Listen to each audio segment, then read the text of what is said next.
지난주에는 하나님의 아들이여든이라는 제목으로 함께 말씀을 나눴는데요. 오늘은 하나님의 아들이었도다. 오늘 여기 본문에 보시면 그 백부장과 무리들, 그 예수님의 십자가에서의 죽으심을 목격한 자들이 이분이 진짜로 하나님의 아들이셨다라고 하는 놀라운 고백을 하게 됩니다. 오늘 우리가 45절부터 보시면 말씀이 이렇게 시작됩니다. 제6시부터 온 땅이 어둠에 임하여 제9시까지 계속되었다. 이 헬라 시간하고 우리의 시간하고 조금 다른데, 여기서 말하는 제6시는요 6시간을 더하면 됩니다. 그래서 낮 12시부터 오후 3시, 가장 햇빛이 강렬하고 해가 가장 그 중심에 떠 있을 때 어둠이 임했다는 것이죠. 이 상징 자체가 대단히 의미가 있습니다.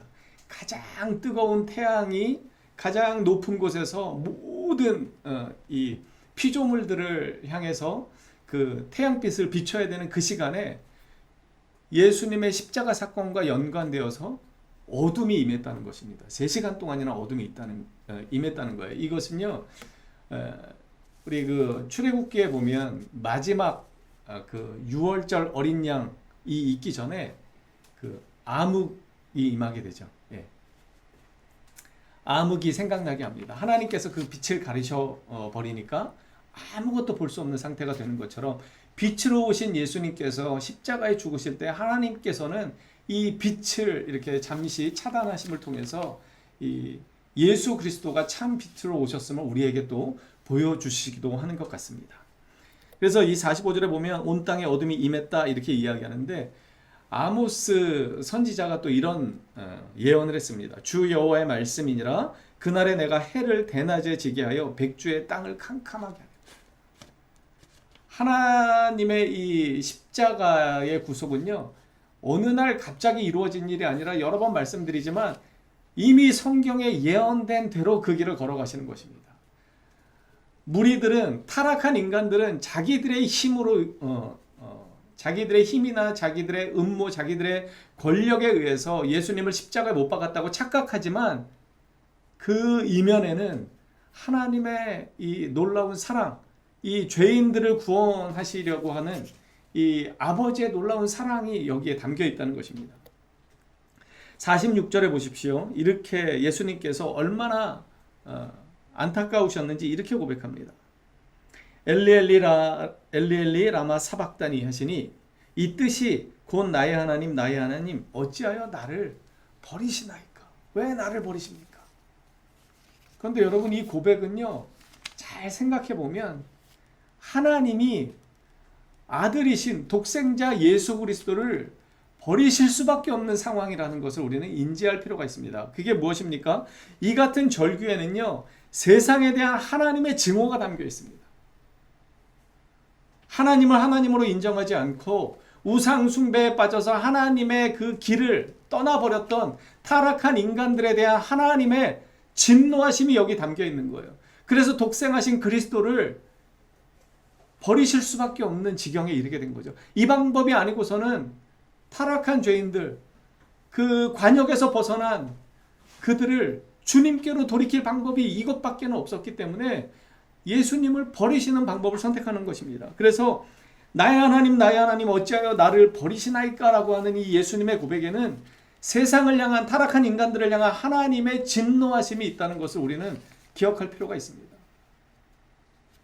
신명기 23장인가에 보면, 신명기 23장에 제가 정확하게 지금 장수가 기억이 안 나는데, 왜 이스라엘 사람들이, 유대인들이 예수님을 지금도 선지자로밖에 인정하지 않습니까? 메시아로 인정하지 않는 이유는 나무에 달린 자마다 저주를 받았기 때문이라는 그 문구 때문입니다. 신명기 토라의 말씀 때문입니다. 그런데 우리는 이 말씀을 다르게 해석합니다. 하나님의 아들이신 그분이 나무에 달려서 저주를 받으실 수밖에 없었던 상황을 우리는 이해해야 합니다. 그 자리는 누구의 자리였습니까? 바로 우리들의 자리였습니다. 하나님의 저주를 받아 나무에 달려 죽을 수밖에 없었던 우리 같은 죄인들을 대신해서 예수님은 나무에 달려 저주를 받으신 것입니다. 그럼에도 불구하고 지금도 유대인들은 예수님을 그렇기 때문에 메시아로 인정하지 않습니다. 하지만 진정한 메시아이시기 때문에 저주받을 죄인들을 대신해서 저주를 받으시는 그 자리에 있었던 것입니다. 이것이 구약의 제사 제도를 통해서 계속해서 드러내고 있는 희생 제물의 의미입니다. 희생 제사의 의미입니다. 이것이 속량의 의미입니다. 속량이라는 것이 무엇입니까? 나의 죄값을 누군가가 대신 값없이 치루어 주시는 것입니다. 나를 자유케 하는 것이죠. 이것은 십자가의 은혜 밖에는 없습니다. 그래서 지금 예수님께서 나의 하나님 나를 왜 버리십니까? 라고 하는 이 고백에는요, 우리를 향하신 하나님의 진노가 담겨 있다는 것을 절대로 놓쳐서는 안 됩니다. 이 방법이 아니고서는 저주받을 죄인들을 구원할 길이 없었기 때문입니다. 그리고 이 고백에는요, 인류의 구원을 위해서 대가를 자신의 온몸으로 치르고 계시는 예수님의 뜨거운 사랑이 또한 담겨 있습니다. 여러분, 사랑은요, 하나님의 공의와 사랑이 동시에 드러나는 것입니다. 이것이 십자가의 신비죠. 하나님은 공의로운 분이십니다. 그래서 죄를 절대로 간과하실 수 있는 분이 아니에요. 왜냐하면 그분의 공의는 모든 죄인들을 벌하셔야만 합니다. 그래서 십자가의 저주를 예수님께 짊어지게 하는 것이죠. 하지만 또 십자가는 하나님의 공의뿐만 아니라 하나님의 우리를 향하신 끝없는 사랑을 드러내는데, 그것이 무엇입니까?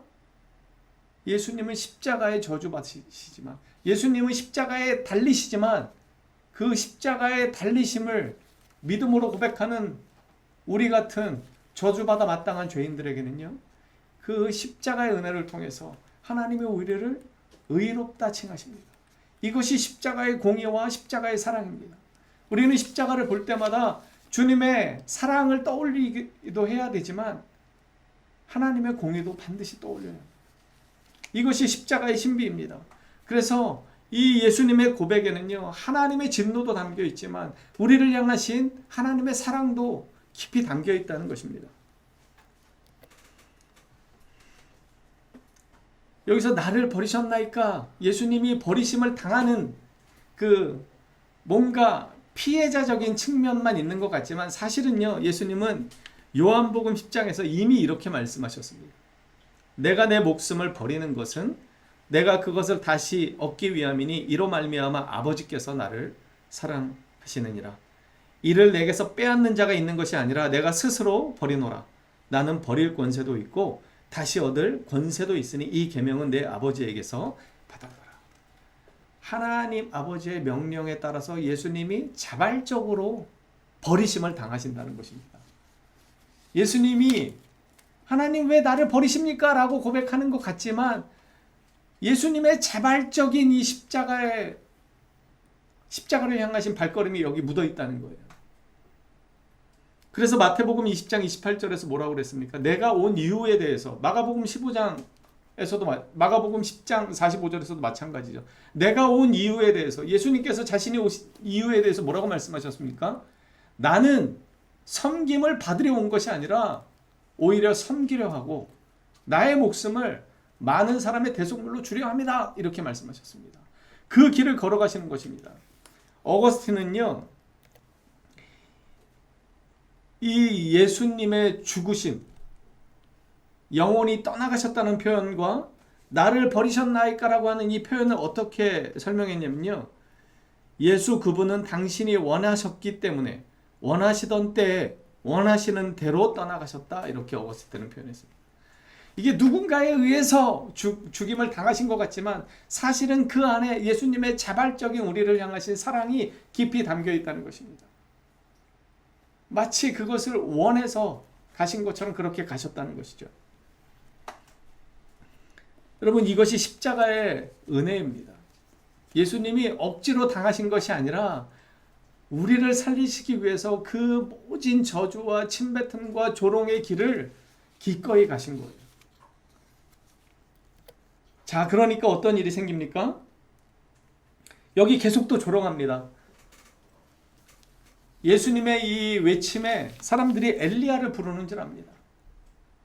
그래서 49절에 보십시오. 남은 사람들이 이르되 가만두라, 엘리야가 와서 그를 구원하나 보자. 계속해서 조롱합니다. 지금 어떠한 일이 벌어지고 있는지 전혀 짐작하지 못한 채 계속해서 예수님을 향해 조롱합니다.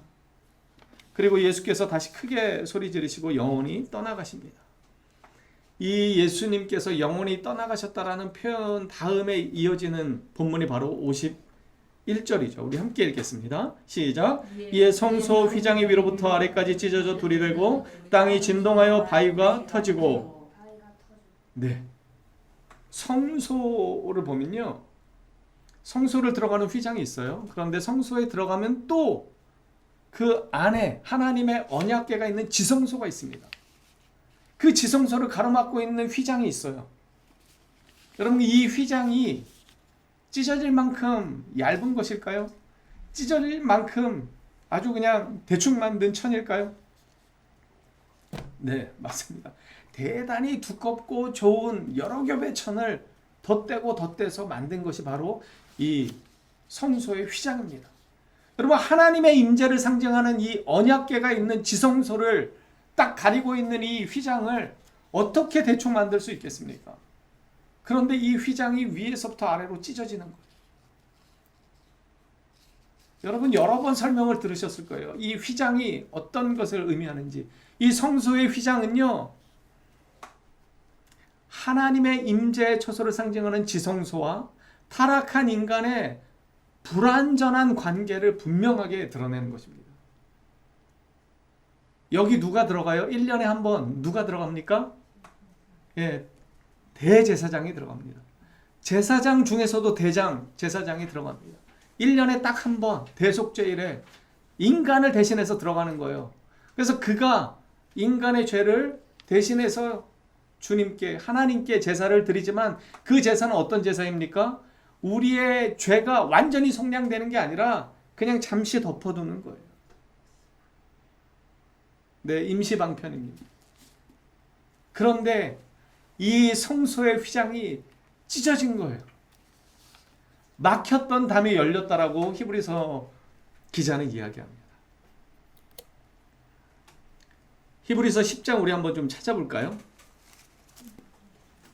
앞으로 쭉 넘기시면 좀 많이 넘기셔야 되는데 히브리서 10장 좀 함께 찾아볼까요? 제 성경으로 362페이지 정도에 나와 있습니다.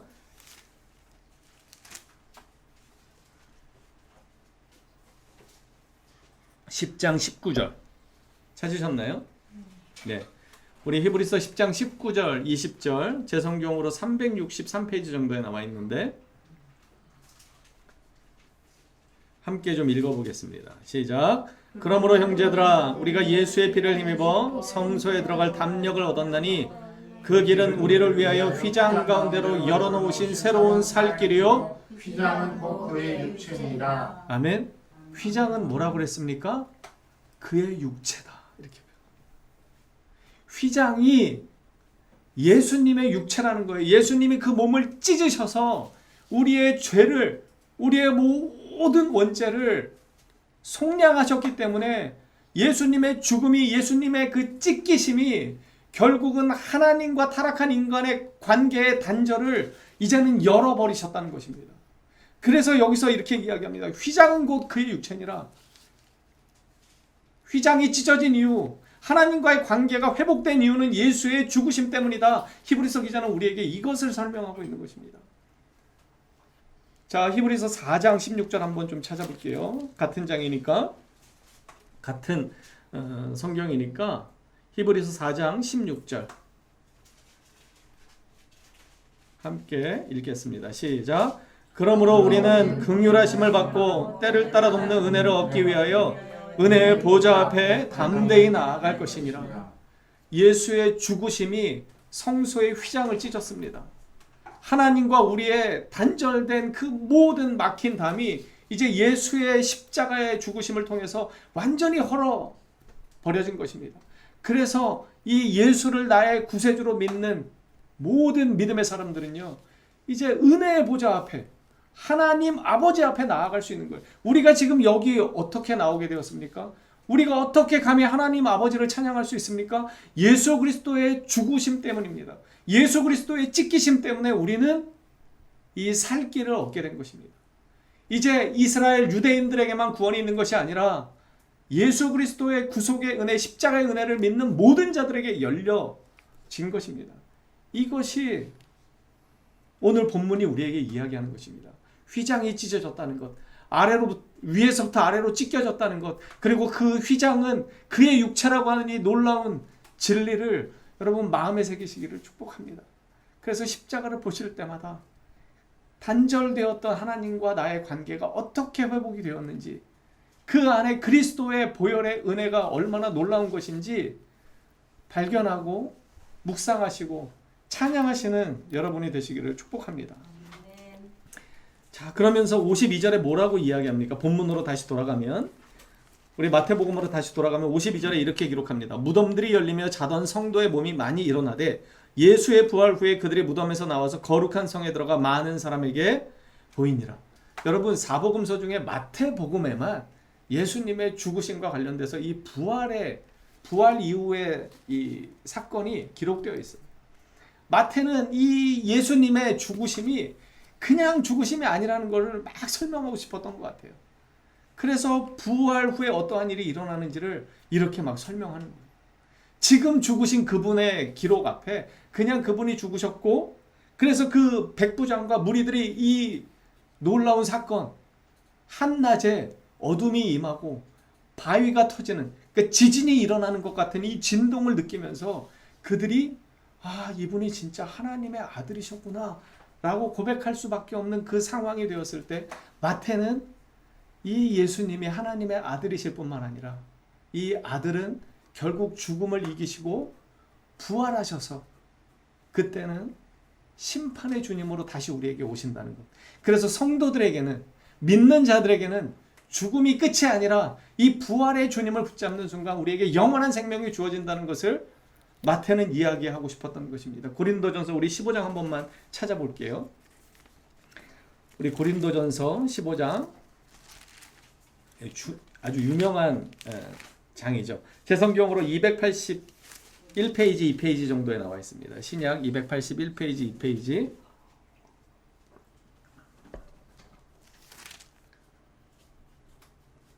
(283페이지) 정도에도 나와 있겠네요. 자, 고린도전서 15장 51절 한번 볼까요? 51절. 우리 찾으셨으면 함께 읽어보겠습니다. 51절, 52절, 53절까지 시작. 보라, 내가 너희에게 비밀을 말하노니 우리가 다 잠잘 것이 아니요 마지막 나팔에 순식간에 호련히 다 변화되리니 나팔 소리가 나매 죽은 자들이 썩지 아니할 것으로 다시 살아나고 우리도 변화되리라. 이 썩을 것이 반드시 썩지 아니할 것을 입겠고 이 죽을 것이 죽지 아니함을 입으리로다.